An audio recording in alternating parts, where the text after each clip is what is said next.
Sometimes, exploring means an ever-unfolding investigation. I'm author and researcher Mike Luoma. Eagle Mountain rises to 560 feet above sea level on the shore of Lake Champlain in Milton, Vermont. Though not the tallest nor largest of peaks, it is the highest point along the lake in Vermont. I keep returning. There seems to be more to this little mountain than meets the eye. What I see in the stones here opens me up to speculating on a grand scale, as I wonder what might have gone on with this mountain in the distant past. Vermont outdoor enthusiast Ed Lalonde tipped me off to Eagle Mountain as a site of potential interest. Thank you again, Ed. After my first couple of visits in early spring 2021, I wondered if this mountain was a human-altered landscape, a sort of Vermont Machu Picchu. Not that it's similar stonework, but rather another surprising and significant mountainous discovery.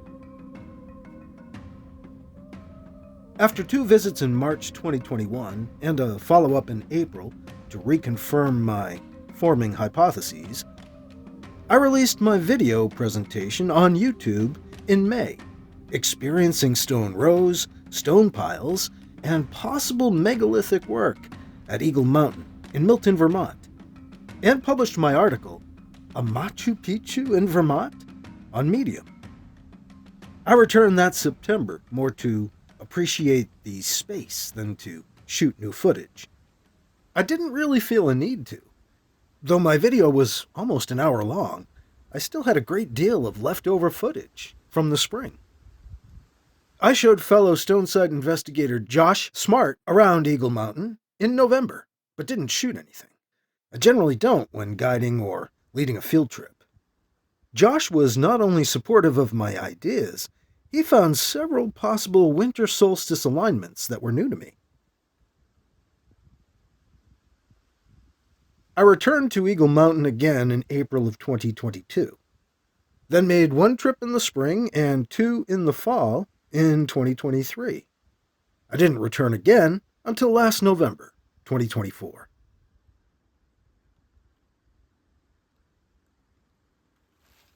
I showed former NERA New England Antiquities Research Association President Harvey Buford around Eagle Mountain on one of those fall 2023 trips.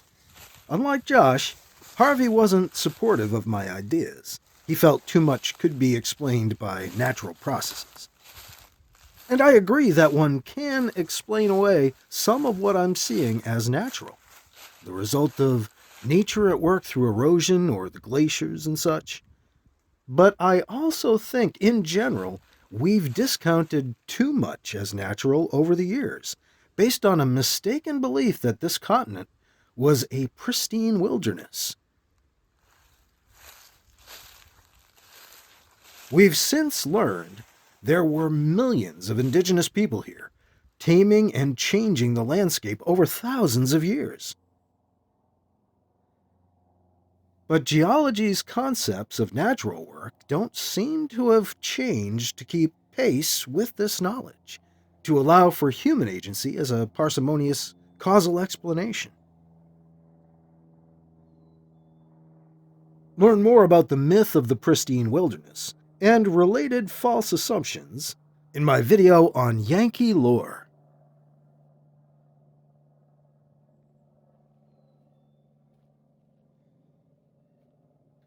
These low, rounded ridges would have first surfaced on the edges of the Champlain Sea at the end of the Ice Age. Imagine them just rising above the chilly salt water.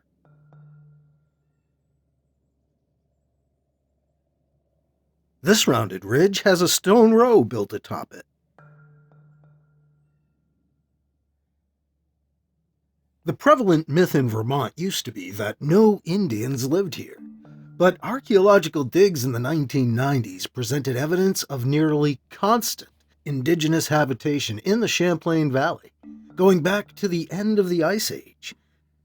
Paleo-Indians lived along the edges of the Champlain Sea more than 11,000 years ago, hunting big game like caribou on land and marine life on the sea. The maritime component suggests these Paleo-Indians here could be the ancestors of later maritime archaic peoples who lived on the Labrador coast and built with stone, as shown in the work of the Smithsonian's William Fitzhugh and the films of Ted Timrick, like Secrets of the Lost Red Paint People and his Hidden Landscape series.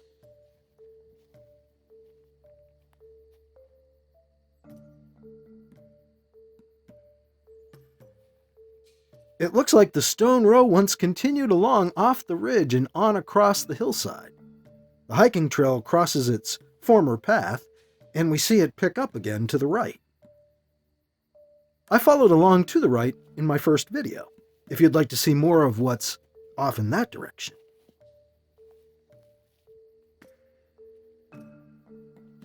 As we imagine these low, round ridges rising just above the tide, and given what I think I'm seeing here, I wonder if the ridges were embellished, the bedrock shaped, and stones added to give some of these low ridges the appearance of sea serpents, creating serpents out of stone, rising from the waves near the shore.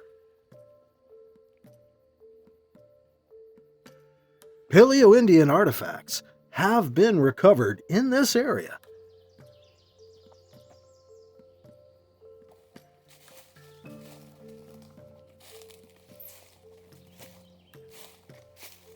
Some of this was shot in late spring and early fall, so there's more greenery. This is a multi-year, ever-unfolding investigation.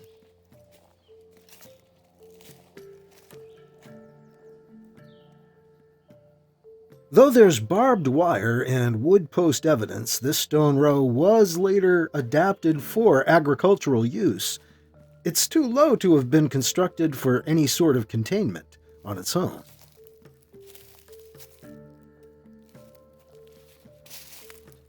It's also not a clearing wall. This is built on a bedrock ridge, with the stones apparently from ledges a distance away. This could originally have been indigenous stonework. It's worth a look and a walk along to see what its construction design might tell us, if anything.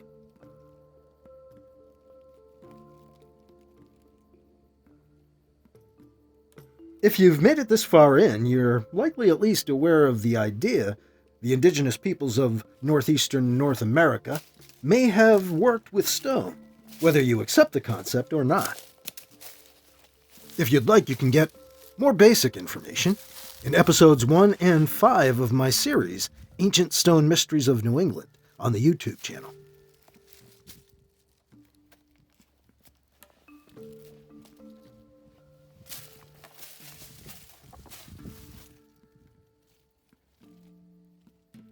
The coursework here is interesting. Not too linear, or 1/2, more organic. This could be a surrounded stone.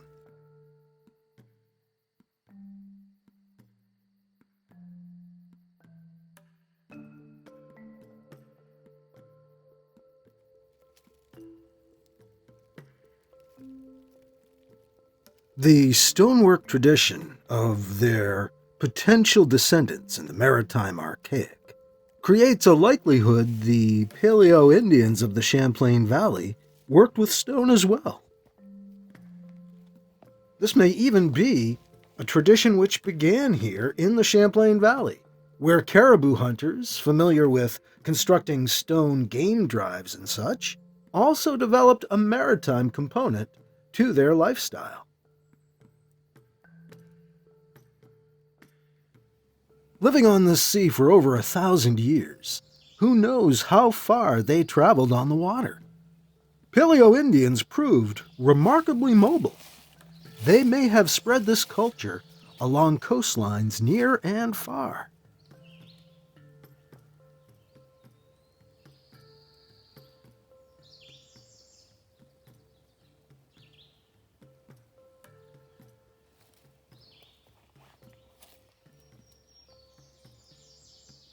The nearly constant indigenous habitation of the Champlain Valley has a gap, a break in population at the end of the life of the Champlain Sea. The sea receded relatively rapidly, and as the new lake developed, the area around it was kind of uninhabitable for a while. People cleared out. There was either mass death or diaspora, maybe a bit of both. It's not unlikely the people spread out, up, out, and down along the coasts.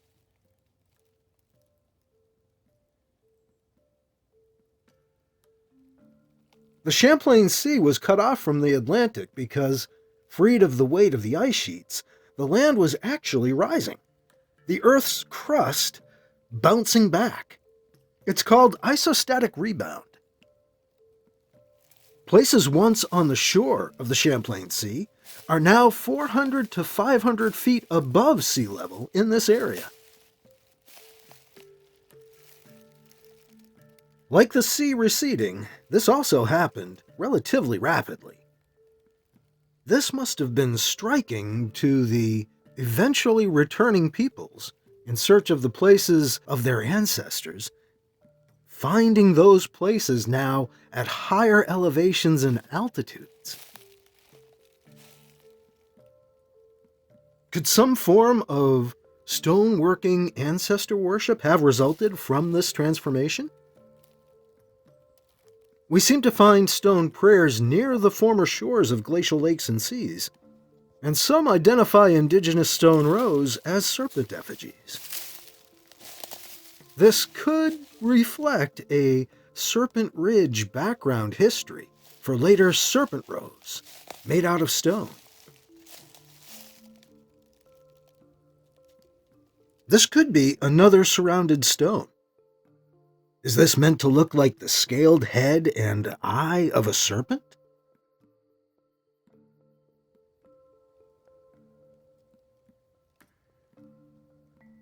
Researcher Tim McSweeney of Waking Up on Turtle Island suggests this design could mimic squamation, the arrangement of scales on a reptile. In this case, the area around a serpent's eye.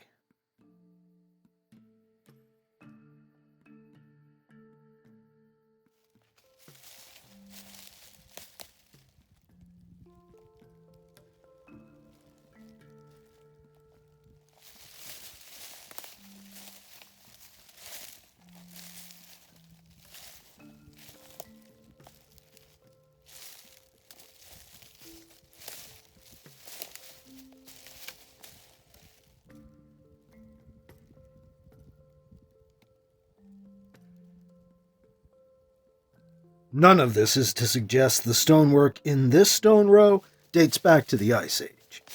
Though, like many other stone rows and much other stonework in Vermont, it could be older than most people think.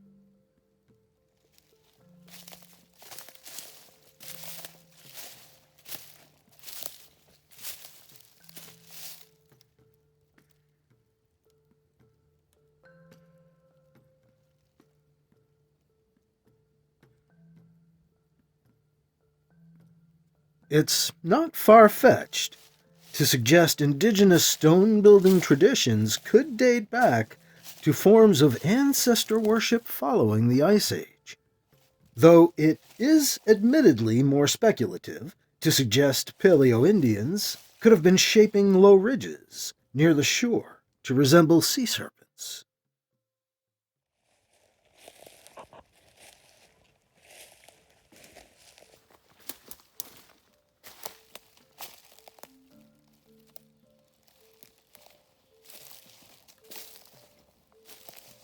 There's more backfill on this side of the stone row.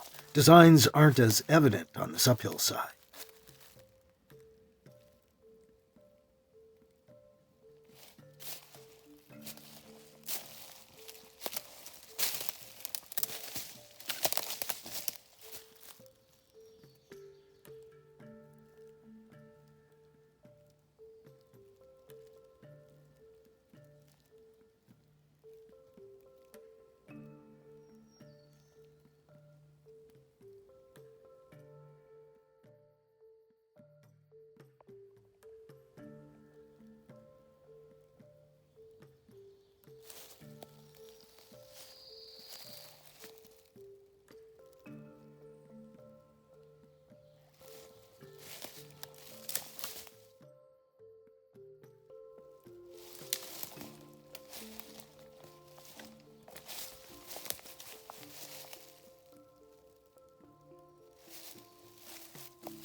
Details do get clearer as the stone row climbs up the low ridge.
There is a square niche back here, towards what's now the end of the stone row.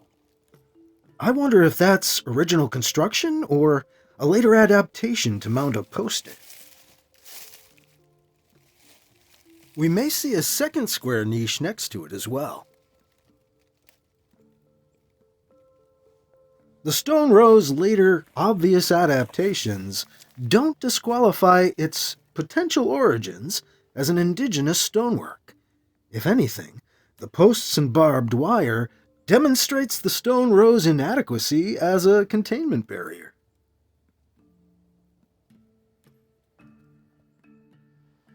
Not much is being stopped by the remnants of this low stone row that runs along the south side of the mountain, along the rise to the summit and the slope down to more low rounded ridges.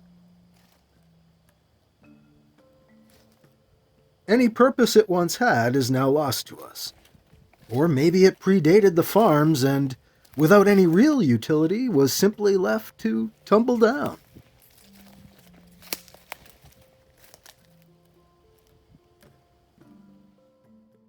Now, if you're not looking for it, it's easy to walk by and not even know it's there.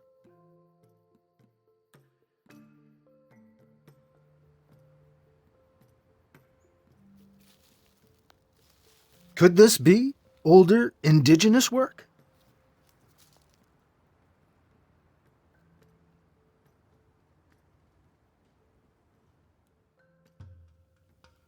Back up on the northeastern corner of the slope to the summit, we come across this old stone row.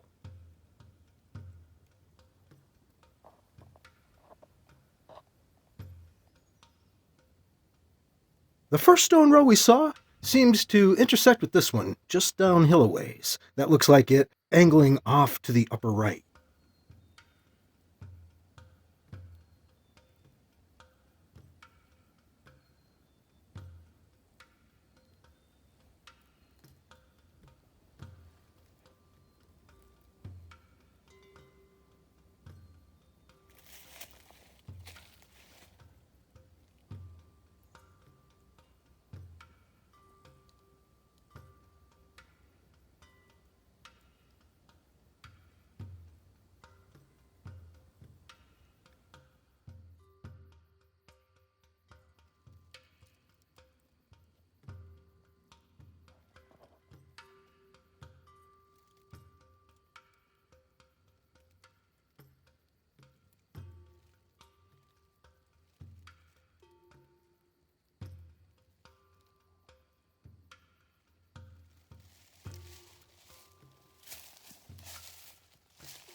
This low arch is a curious construct. Could be a deliberate undulation in the stone row, designed to look like the arch of a snake.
Another curiously arched undulation.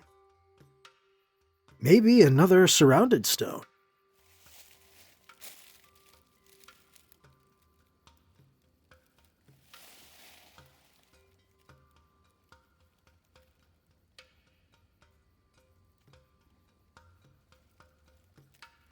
Up here near the summit, the stone row is not straight, but zigs and zags subtly.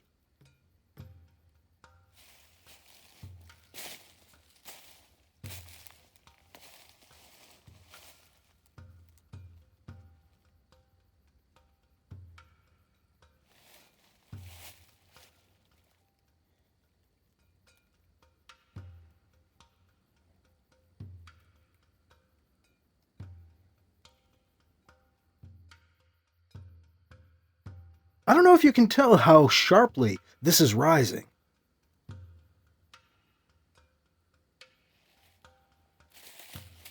Video can be deceptive. It is steeper than it looks.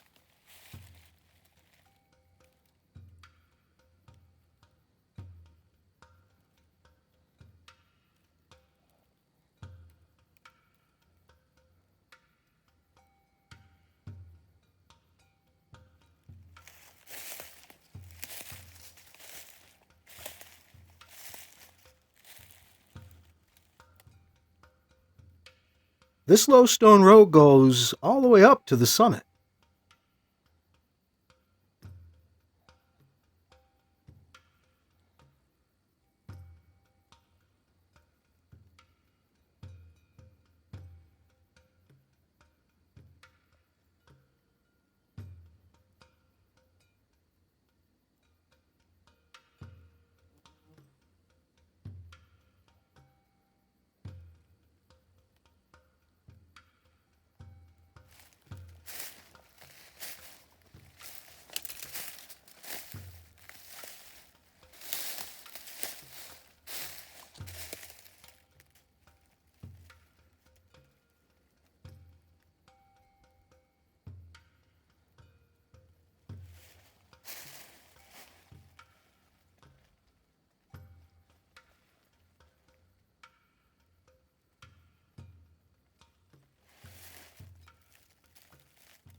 This assemblage keeps drawing my attention. This could be another example of squamation, depicting the scales around the serpent's eye.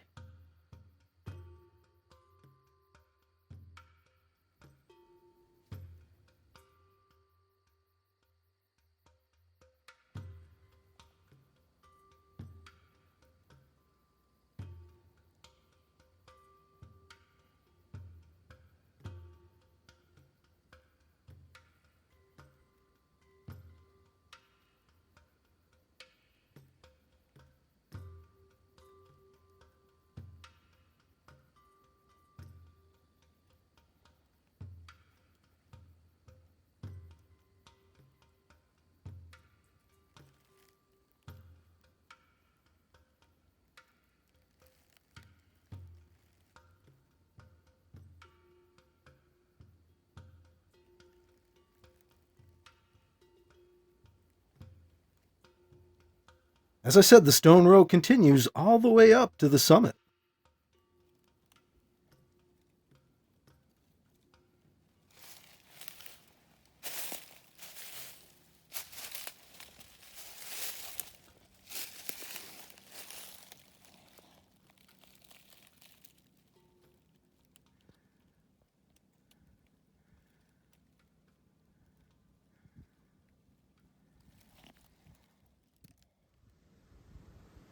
The summit of Eagle Mountain is relatively flat.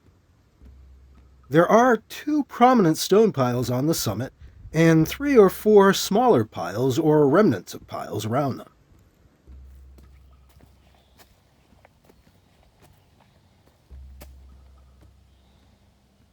These could be stone prayers. The size and composition of them change, however. The Abnaki may be actively tending to them, or hikers could simply be moving the stones, or both.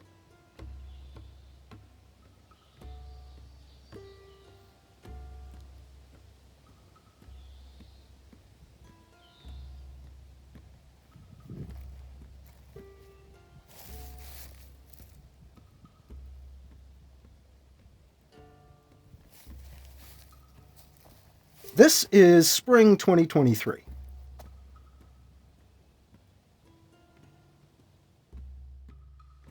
And this is fall 2023.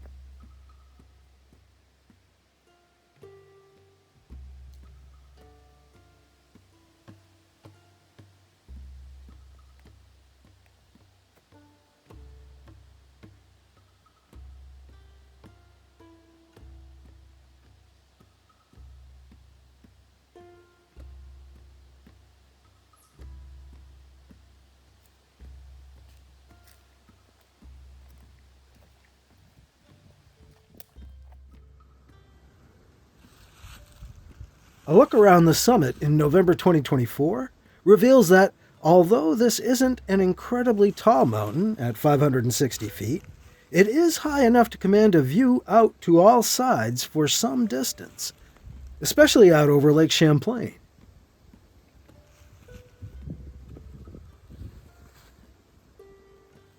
We'll be taking a closer look at the summit itself a little later on.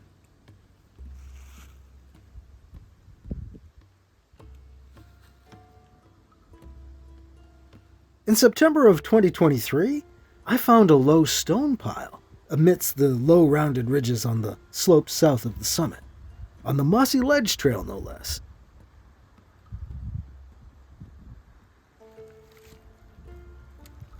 This is a look at it on my November 2024 visit. A little hard to make out the stone pile, but when I found it in September of 2023, there was still greenery around, which makes it harder to see.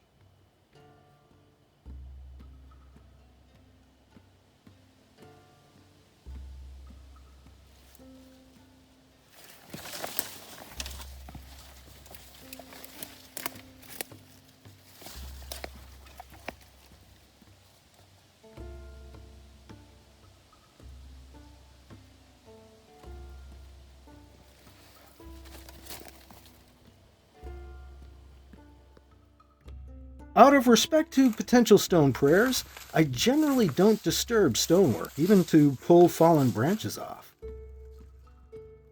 Some indigenous folks suggest such inaction is the proper course of action. But I've also heard others encourage the uncovering and recovery of stone prayers. I'm not sure which is right. But once you uncover something, you can't really recover it. You could also be destroying in situ evidence valuable to archaeologists. So, I practice and encourage a do not disturb approach. But this one tempted me to maybe move a tree or branch or two, but I did not.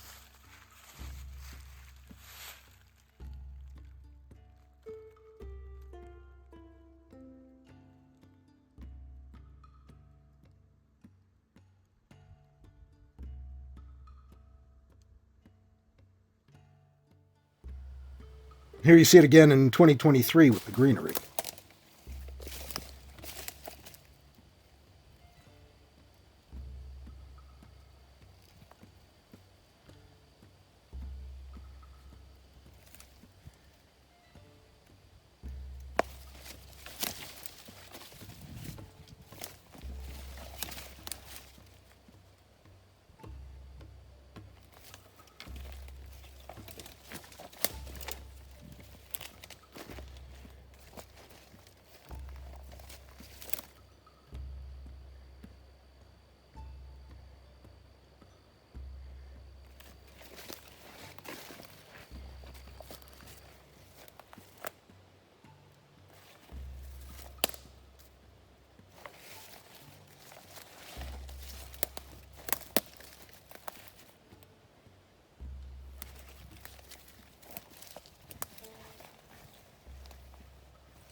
Now, so far what I've shown you are definite cultural artifacts, the undeniable work of human hands.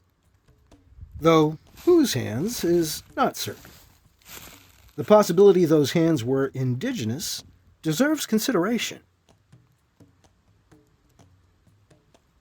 But now we move into less certain territory, speculative stonework.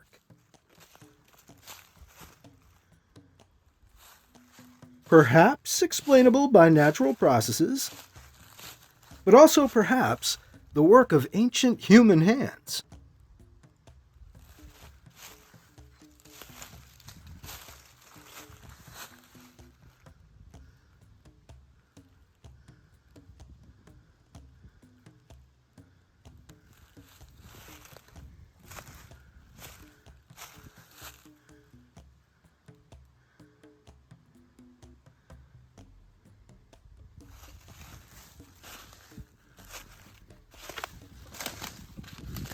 Just a short way upslope from the degraded old stone pile, in the direction of the summit, we find this mounted split rock next to what seems to be a modified split tree.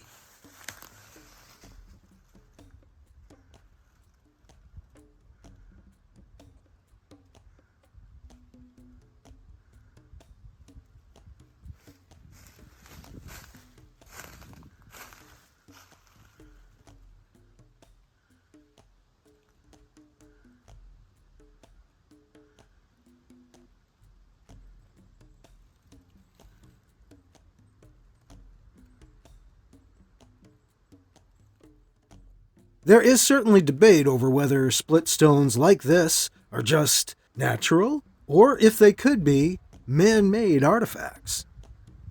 I describe it as mounted, but that's purely descriptive, not to infer human agency. The two sides are mounted atop other stones beneath them, also split, apparently. Or are they? I'm not sure the stones beneath were ever attached to each other. In fact, as we look at it more, the narrower half of the split stone seems propped in place by separate stones, uphill and down,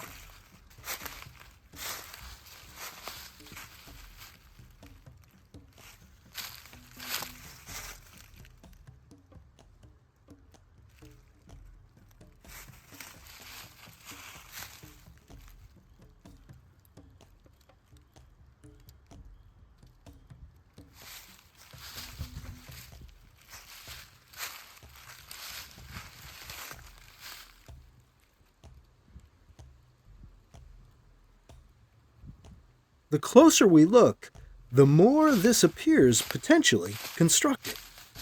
But a pretty long time ago. It's also fairly eroded.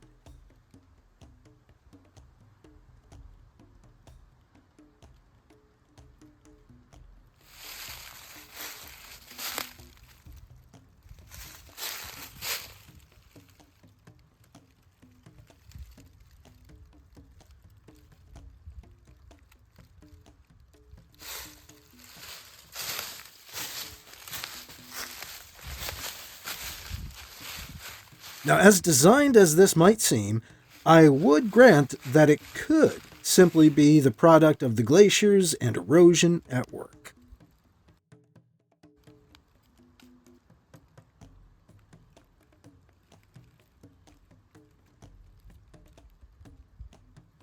But again, I wonder if, given that we now know people were here for at least 11,000 years, if perhaps it's more parsimonious to suggest human agency at work instead of elaborate glacial engineering.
We haven't even looked at the split tree yet.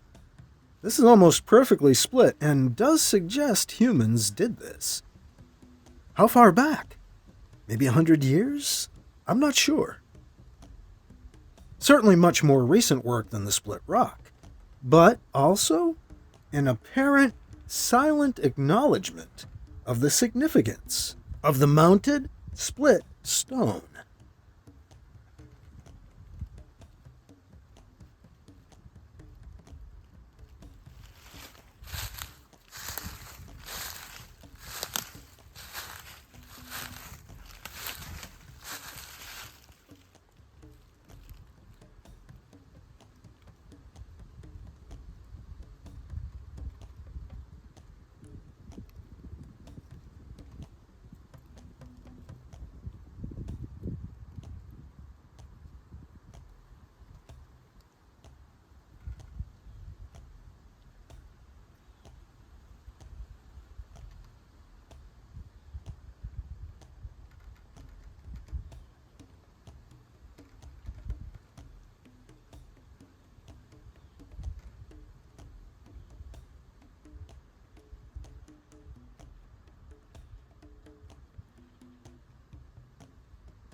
Back down slope, among the low, mossy ledges and rounded ridges, I think we may see the remnants of the ancient embellishment I was discussing before, where the ridges were adapted and added to resemble great sea serpents.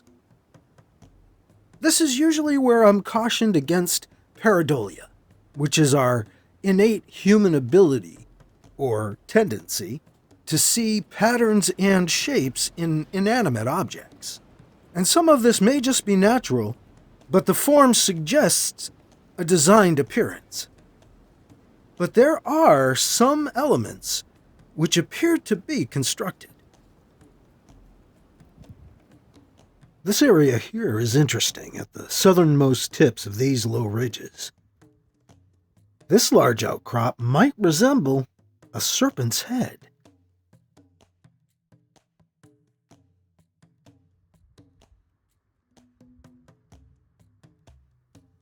This smaller one is curiously rounded.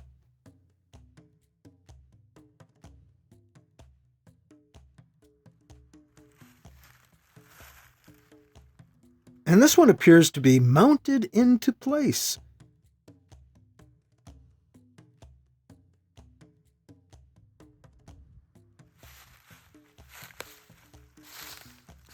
It sits square on top of the stone that's both below and beside it, as if on a low shelf, with other stones leaning into it, keeping it in place.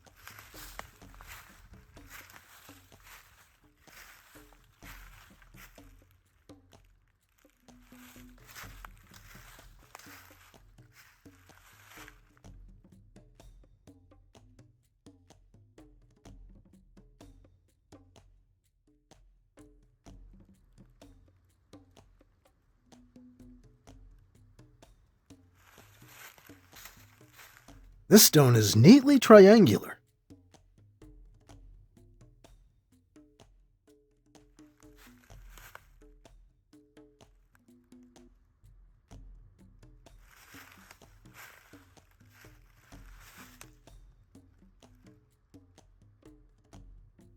This stone up here looks wing-shaped, and the one behind it is also curiously shaped.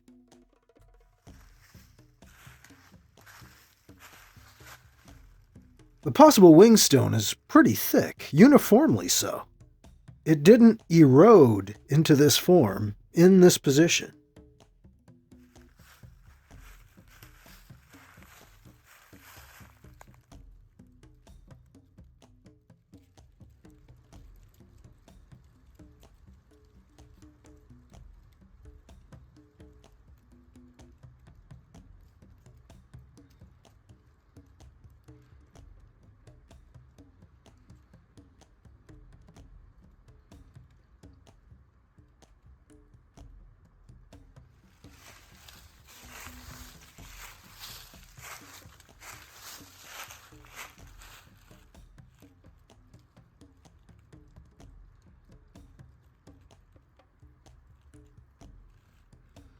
This April 2021 footage shows the stonework in a different light.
Were these seen as serpent heads, looking out across the waters of the Champlain Sea? Winged and horned great serpents? Though I've not found it, these heads are also looking in the direction of a reported Indian mound said to be not far from here. The natural shapes of these ridges seem to suggest the coils of serpents. If they struck ancient folks in a similar fashion, they may have seen embellishing some of these as simply bringing out what was already there. Some of these low ridges have fin stones on top, stones mounted there as if to represent the dorsal fins or the back ridge of great serpents.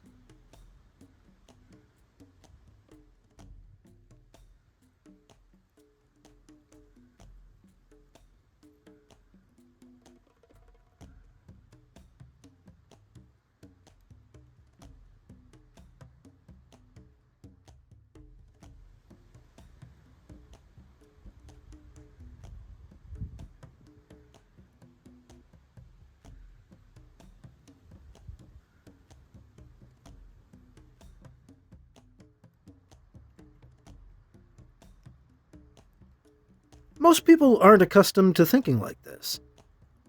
Those of us a little older were raised to believe this was a pristine wilderness, but it wasn't. That was Yankee lore. Millions ranged across this continent for over 13,000 years, at least. But when you're raised in ignorance of that deep history, you train your eyes and brain to dismiss anything seen in the wild that appears to be ancient and of human design. You learn to figure anything you see is just natural, sort of reverse pareidolia. It's the difference between wondering, what could this have been, or deciding in advance, this couldn't have been anything.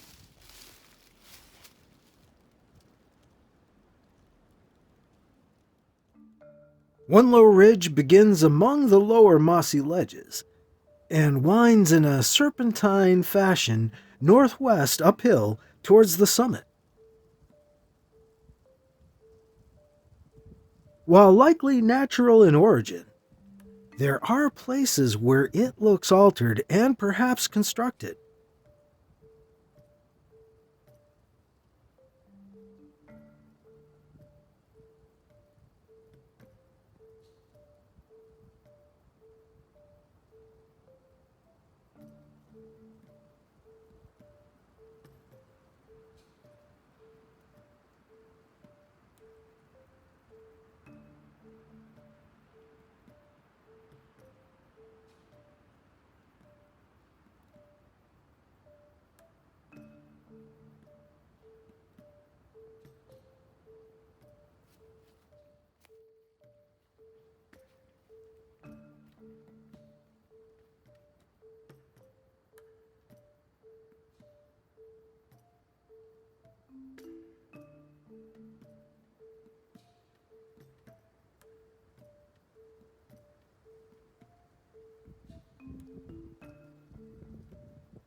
It looks like a sort of retaining wall.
It looks like it's constructed out of old, eroded blocks of stone, but this fracturing is usually attributed to natural processes.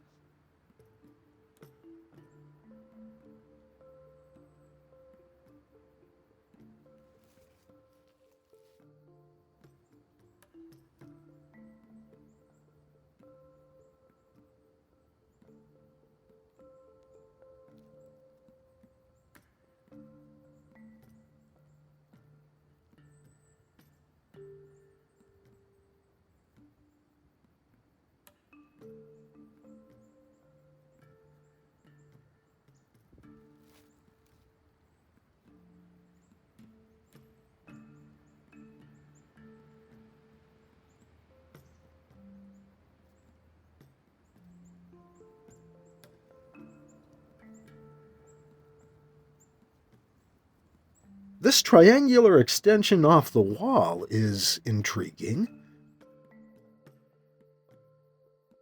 All natural? I wonder.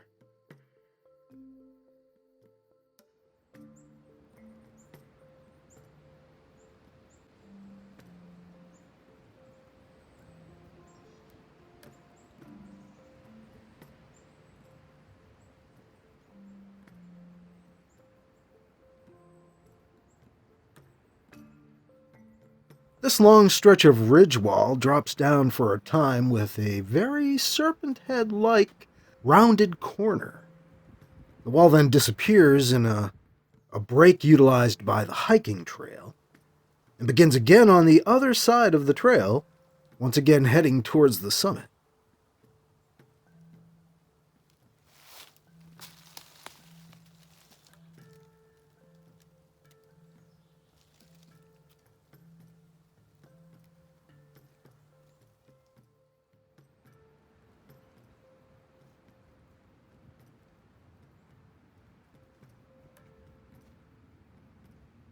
Look at the area behind the head. There is a shelf jutting out, and the stones appear worked and shaped.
This looks like human handiwork, adapting the natural stone wall. It looks like it was altered by human hands, if not built by them.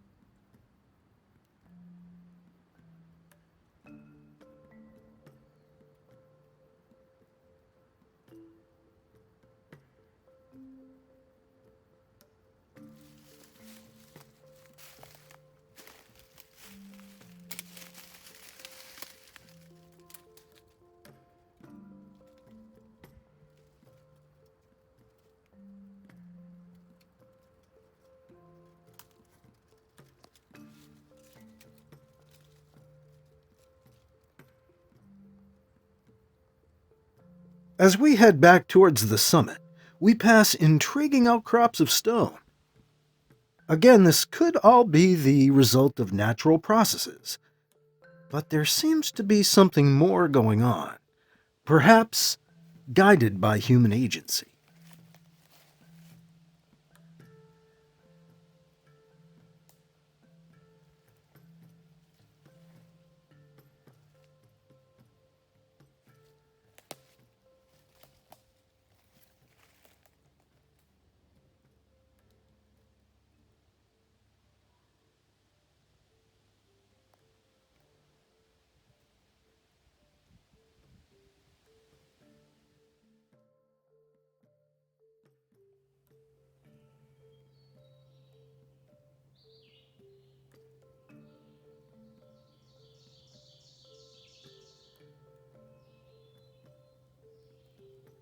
This likely natural rock assemblage has the appearance of stairs.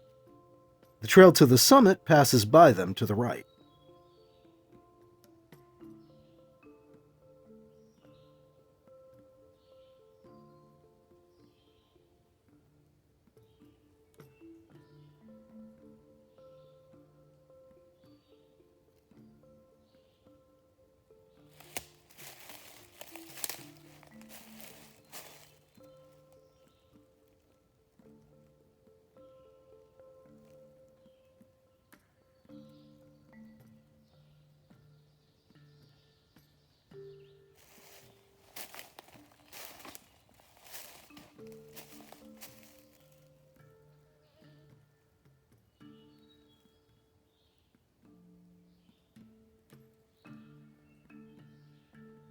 It also bears a bit of a resemblance to a stone couch, don't you think?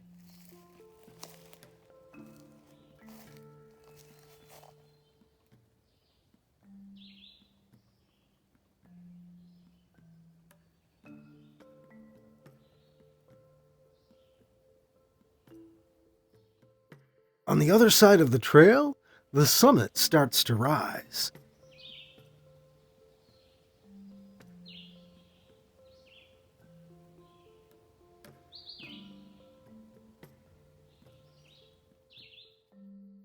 An outcrop resembling a serpent's head watches over the lower slope.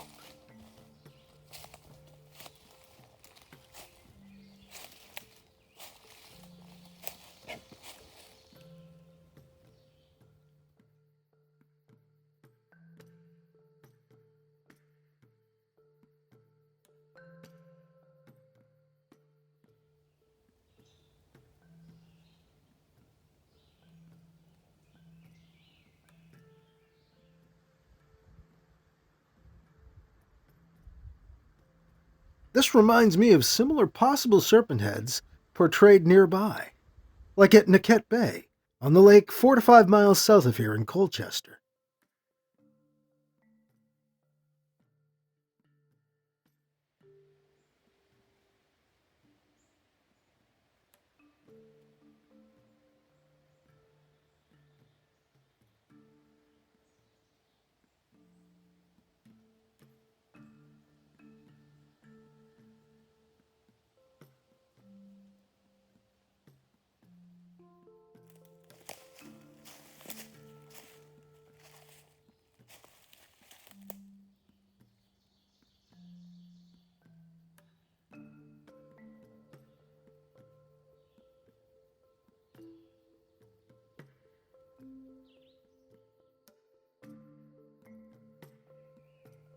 From above, the outcrops seem to protrude out, standing out like sentinels of some kind.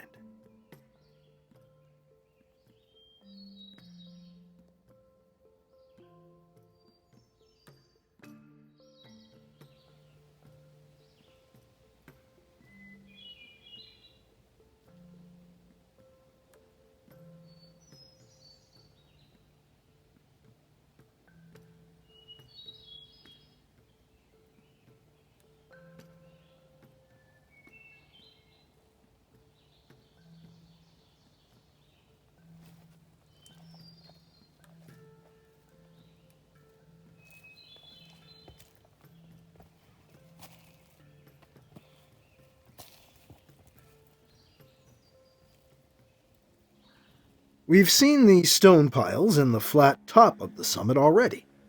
Now let's take a look at the entire summit.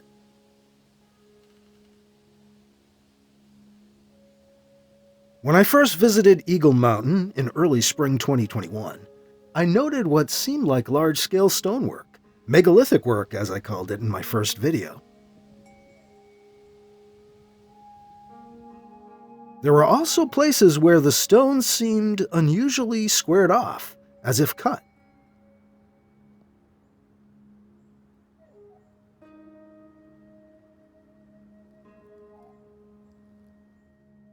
After the visit, I called up the LiDAR for Eagle Mountain.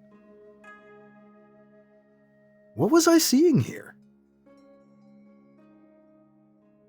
Puzzling this out led me into what some might consider wild speculation. Was the entire summit of this mountain shaped and embellished?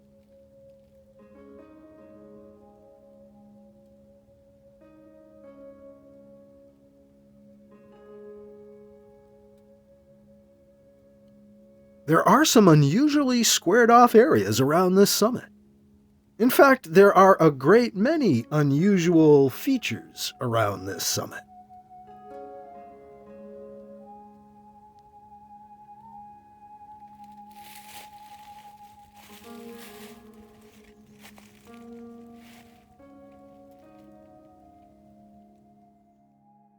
The north side features what appears to be a large cutout shelf.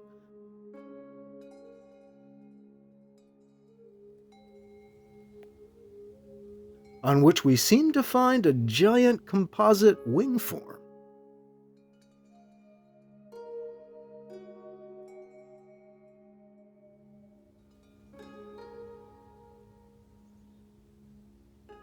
The west side facing the lake is stepped.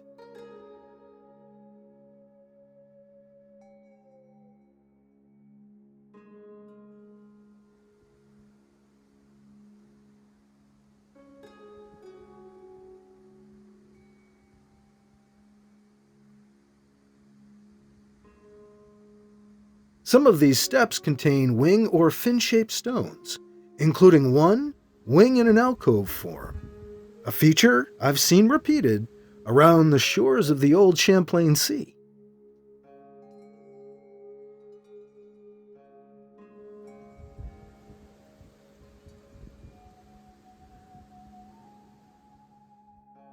The southwest corner of the summit sees giant wing or maybe gill stones turned sideways perpendicular to the ledges, in repeated patterns on each shelf of the mountain, on the corner.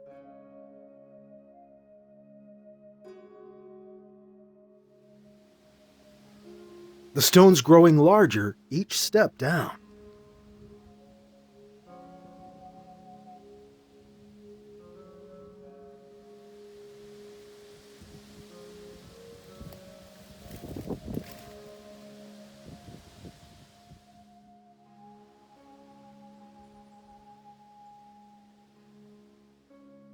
Near the top on the south side of the summit, we also find a great deal of loose stones.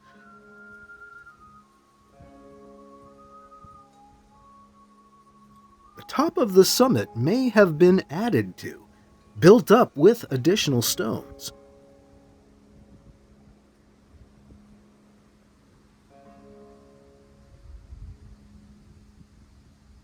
The shelf below the summit on the south side holds many curiously shaped stones.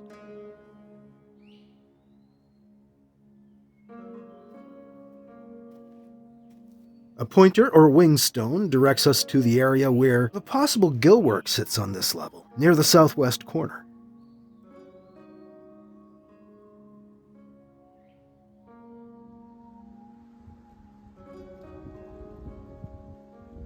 Then the path to the east on this shelf, which eventually leads back down towards the low mossy ledges, is lined by what appears to be defensive stone assemblages.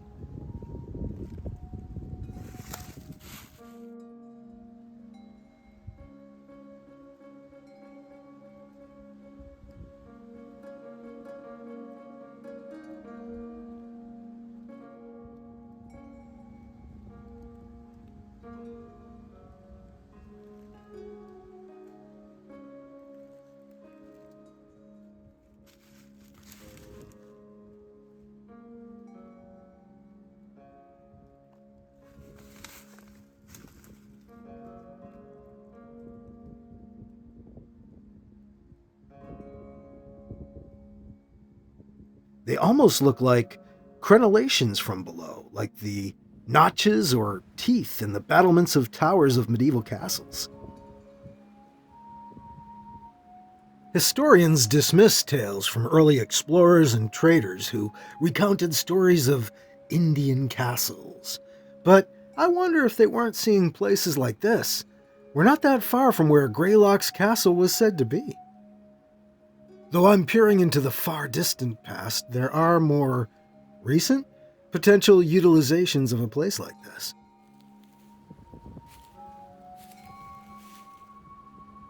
The ridges leading up to the summit, like the natural serpent wall we looked at, also appear embellished with added stones to give them the look of parts of the great serpent. Horns, fins, wings, dorsal ridges, and the like.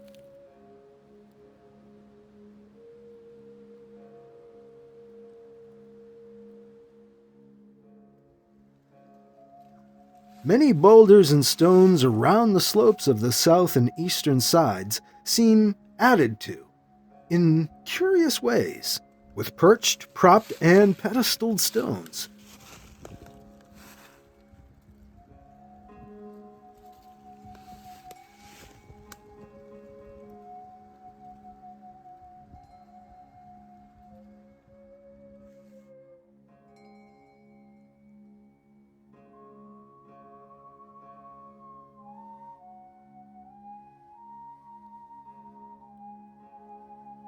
All of this work appears heavily eroded, which is why most folks think it's all natural.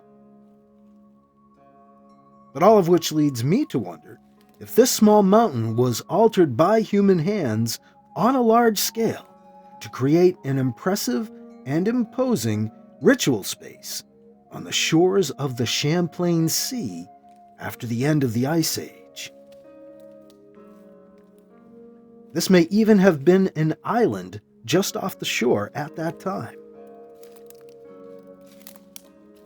Given the tiered appearance of the lake-facing western side of the summit, it might even have looked a bit like a stepped pyramid rising up out of the sea.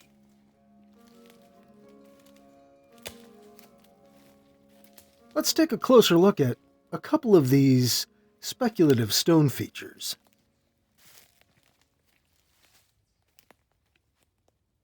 It is, of course, speculation to call this a giant anything, and added interpretation to label it a wing.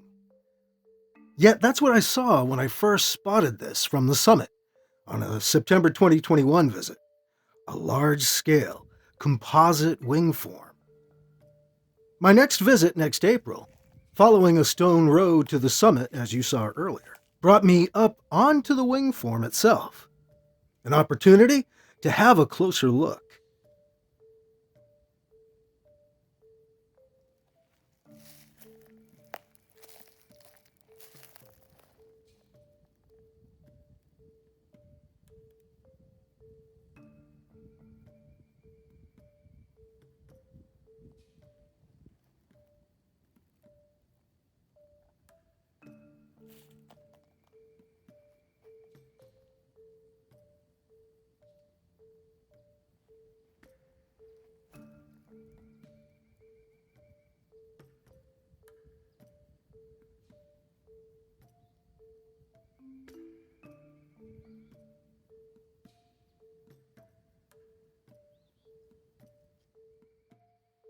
getting up close proved surprising. Could this really be stonework? Here's the thing. I know much of this could be explained away as natural, but I don't think it has to be. Much of it has the look of ancient stonework, eroded by the elements. The end of the wing, at the edge of the shelf, features these protruding, pointed stones, which look perched in place.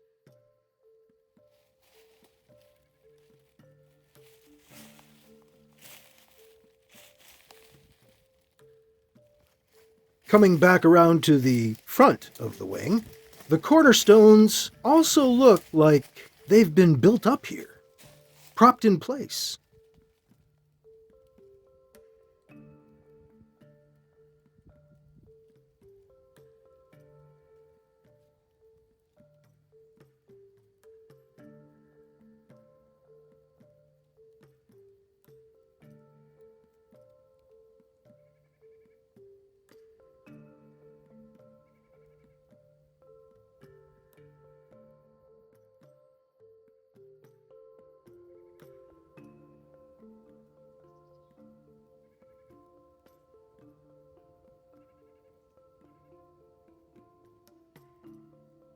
I'm suggesting this is the end of the wing.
This could be a potential smaller wing here.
If this is megalithic work, the large stones along the back wall seem to sit on a slightly raised shelf. A shelf on the shelf.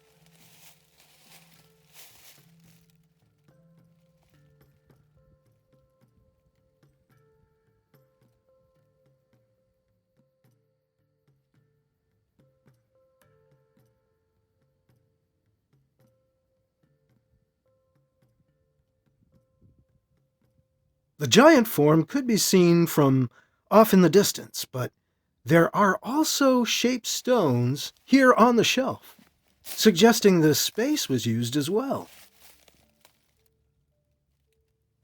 The large-scale form wasn't meant to be set apart. People spent time here too.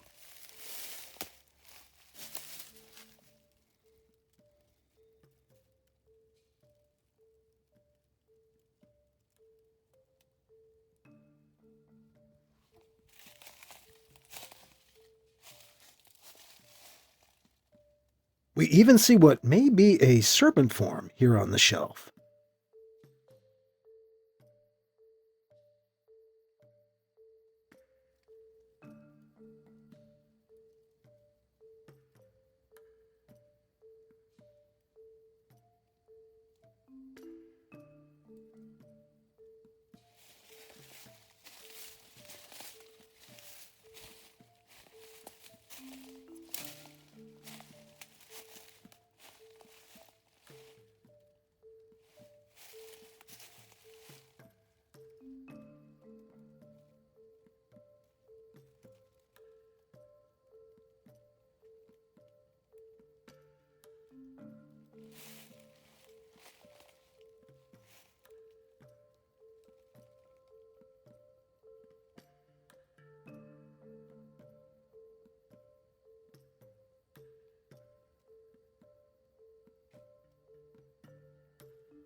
couldn't back up enough to get a full shot of the wing form, so we'll look at it in parts.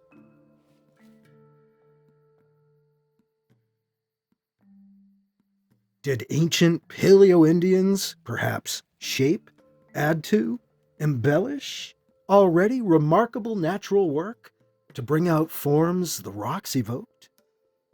Could this be a giant wing form? I believe there is a real possibility, but the suggestion may be too far out there for some to take seriously. Out-of-left-field ideas like these are usually greeted with skepticism. I'd probably be skeptical too, watching this video. I get that. If it was just one thing, individual anomalies are more likely just that, anomalies, a weird natural formation in pareidolia. But when it's thing after thing after thing, I wonder.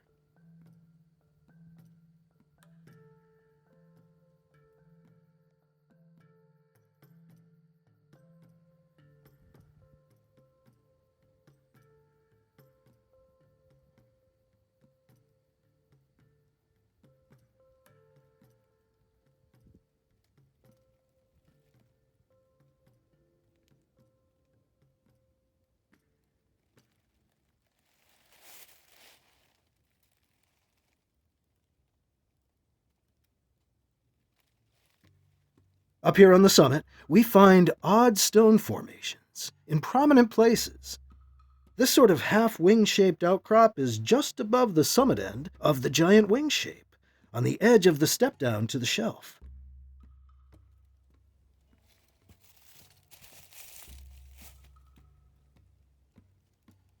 There are similar outcrops ahead of this one, evenly spaced, but more eroded. And we'll be looking at that other feature in a second.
This one is up on the corner of the summit. The cliffs drop away on two sides.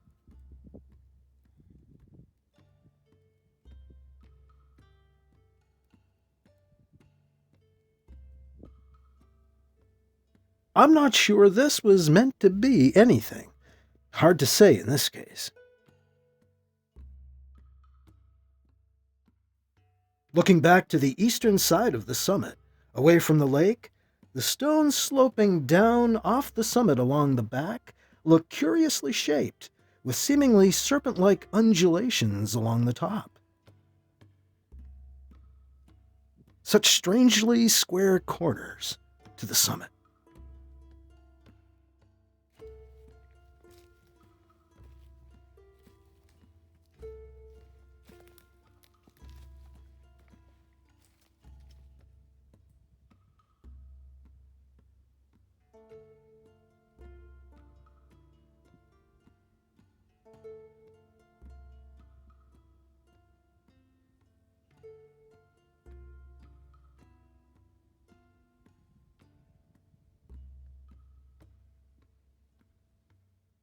Here's a look at the other side in a slightly different light, from March of 2021.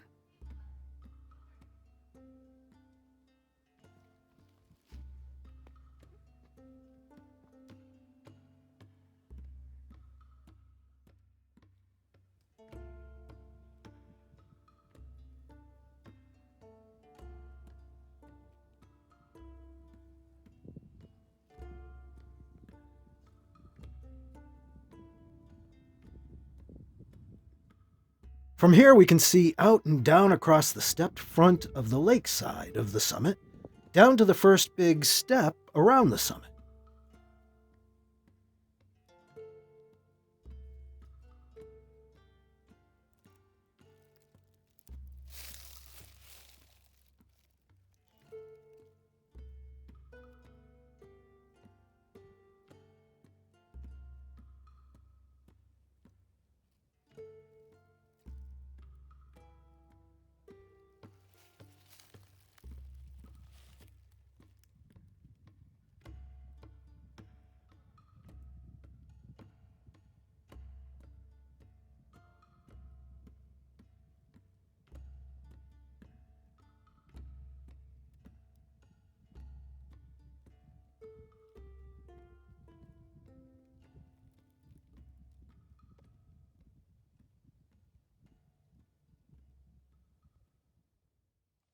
In late spring 2023, I found a wing-shaped stone in an alcove, among the possibly wing-shaped stones we find scattered across the stepped front of the summit.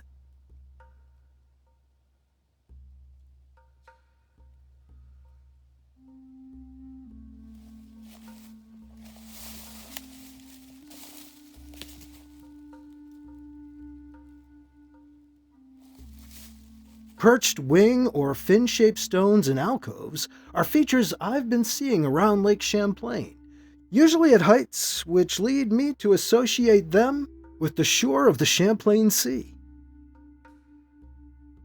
I covered this feature most extensively 2 years ago in my video on the St. Albans town forest. I didn't expect to find one here at Eagle Mountain, but here it is.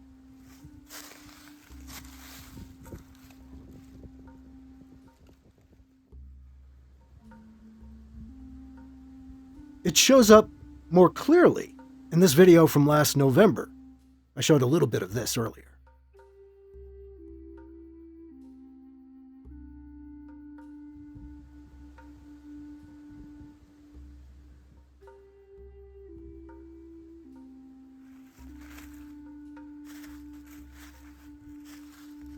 There are what look like 2 notches on the left end of this feature.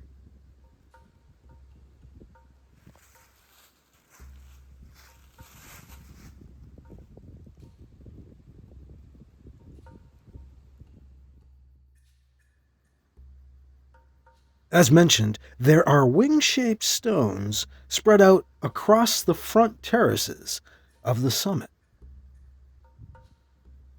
By front, I mean the western side, facing Lake Champlain. It feels like the front of this mountain.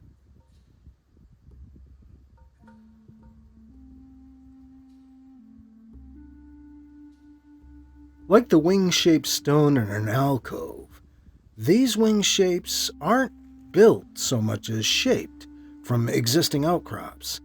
Perhaps percussive techniques were used to chip away at the stone and bring out a wing shape it already evoked.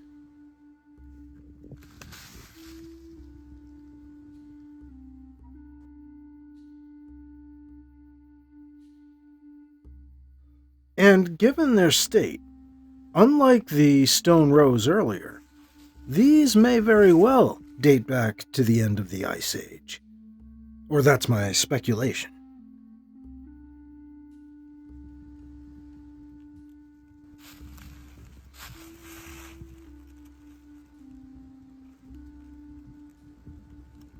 This serpentine ridge marks the southwest corner of the summit.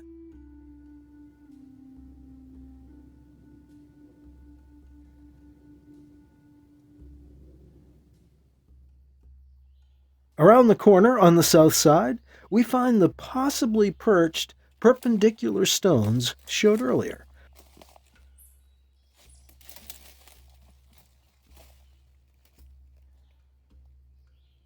Possible gill or fins, repeated level by level and growing larger as you go down.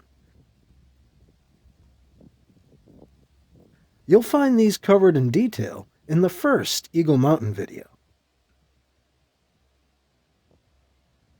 On my most recent visit in November 2024, I came across a boulder on the southern slope before the rise of the summit, which appeared to have been added to and embellished. The most prominent feature was a perched stone on the top.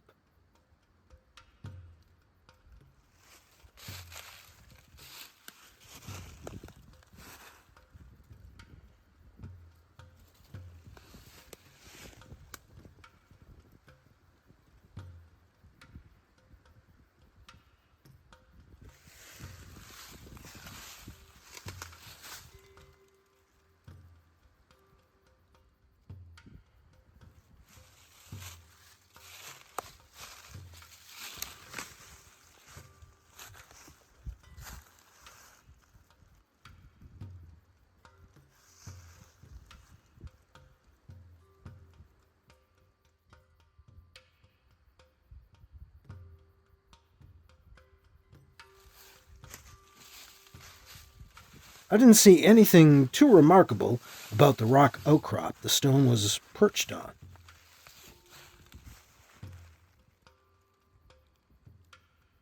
But I did notice a row of boulders trailing off the rock outcrop to the left on its north side. That looked worth investigating further.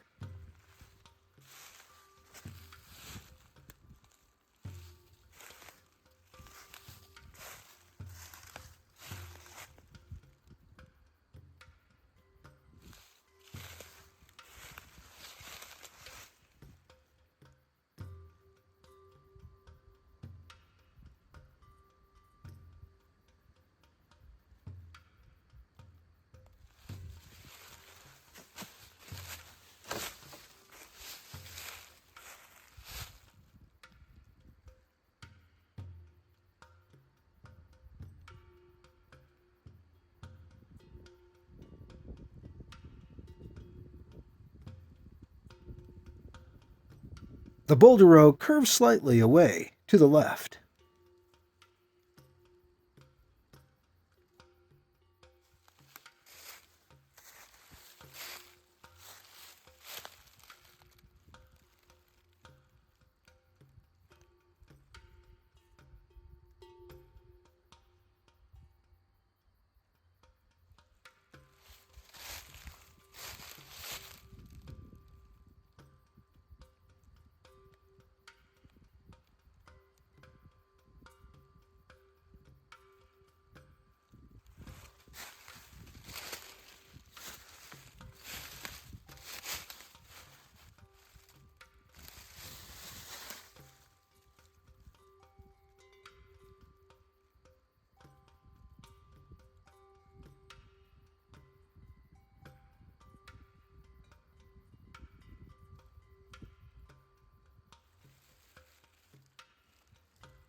An odd U-shaped boulder row enclosure, and the boulders are curiously shaped too.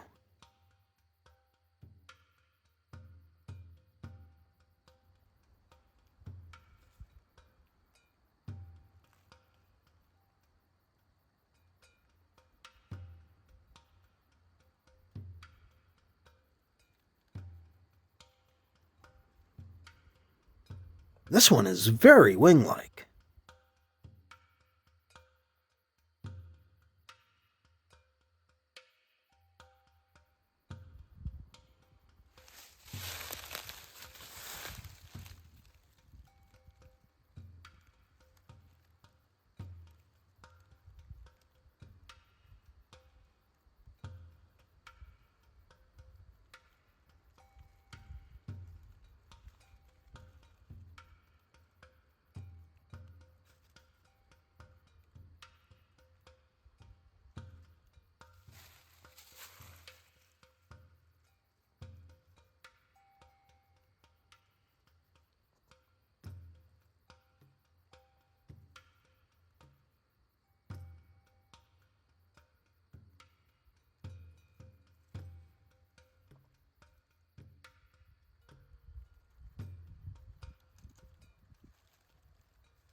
There is also a wing-like stone and another possibly perch stone on the Boulder Outcrop's south side.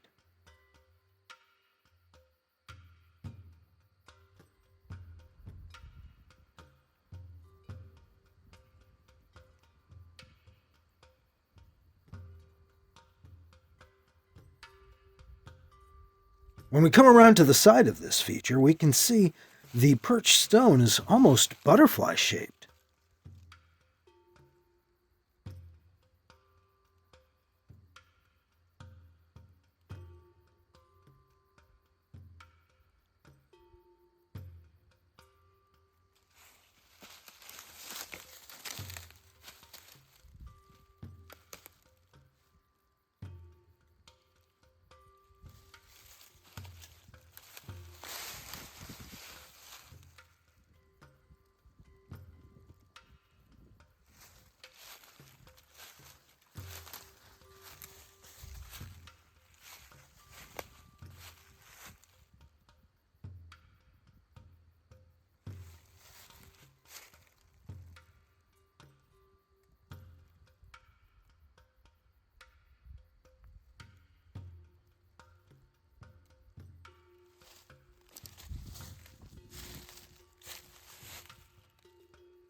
This brings us back around to the perched stone on top.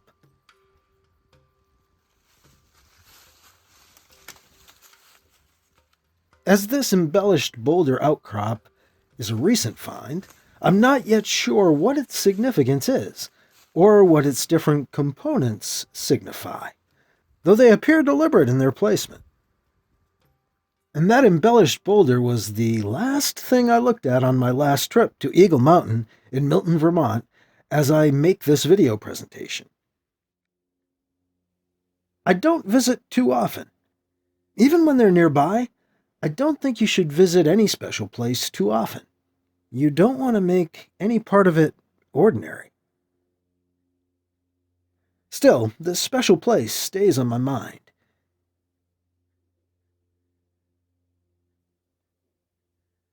It's an interesting exercise to cast your mind back through time to imagine this place in the days when these low ridges would have been on or just off the shore of the Champlain Sea. And home to Paleo Indians, impacting their surroundings, their landscapes, in ways we've only begun to imagine.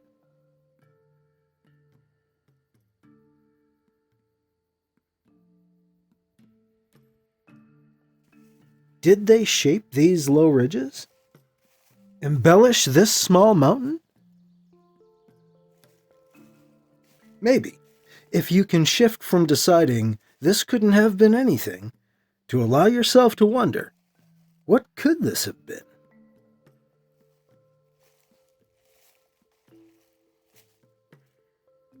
Thanks for coming along on this journey, and for considering the more speculative portions of the presentation.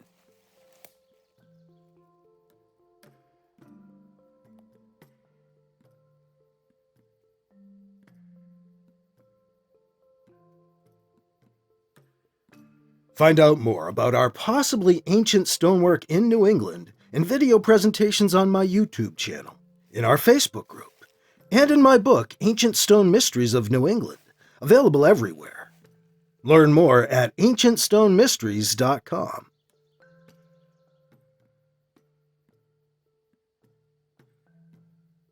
In September of 2023, I found my way back to what Vermonter Ed Lalonde refers to as the real overlook, and the turkey vultures riding the thermals put on a show. After the credits, we'll enjoy a couple of minutes with the great birds riding the thermals over Lake Champlain. I'm Mike Luoma. Thank you for exploring Eagle Mountain with me.